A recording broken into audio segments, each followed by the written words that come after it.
ವಿಶಾಖಪಟ್ಟಣದಲ್ಲಿ ನಡೆದ ಈ ಪಂದ್ಯದಲ್ಲಿ Delhi capitals Lucknow super Giants ತಂಡವನ್ನು 1 ವಿಕೆಟ್ನಿಂದ ಸೋಲಿಸಿತು.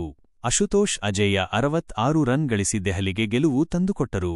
ಯುವ ಕ್ರಿಕೆಟಿಗ ಅಶುತೋಷ್ ಶರ್ಮಾ ಅವರ ಅರ್ಧಶತಕದ ನೆರವಿನಿಂದ Delhi capitals Lucknow super Giants ತಂಡವನ್ನು 1 ವಿಕೆಟ್ನಿಂದ ಸೋಲಿಸುವ ಮೂಲಕ ತಮ್ಮ ಅಭಿಯಾನವನ್ನು ಗೆಲುವಿನೊಂದಿಗೆ ಆರಂಭಿಸಿದೆ.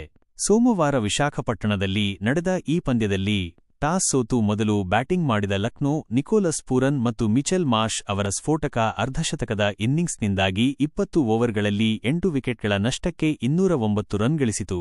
ಇದಕ್ಕೆ ಉತ್ತರವಾಗಿ ದೆಹಲಿ ತಂಡ 19.3 ಓವರ್ಗಳಲ್ಲಿ 9 ವಿಕೆಟ್ ನಷ್ಟಕ್ಕೆ 211 ರನ್ ಗಳಿಸಿ ಪಂದ್ಯವನ್ನು ಗೆದ್ದುಕೊಂಡಿತು.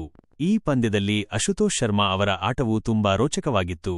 ಇದಲ್ಲದೆ ವಿಪ್ರಾಜ್ ನಿಗಮ್ ಅವರ ಆಟವು ಕೂಡ ಡೆಲ್ಲಿ ತಂಡದ ಗೆಲುವಿಗೆ ಪ್ರಮುಖ ಕಾರಣವಾಗಿದೆ. ವಿಡಿಯೋ ಇಷ್ಟವಾದ್ರೆ ಸಬ್ಸ್ಕ್ರೈಬ್ ಮಾಡಿ.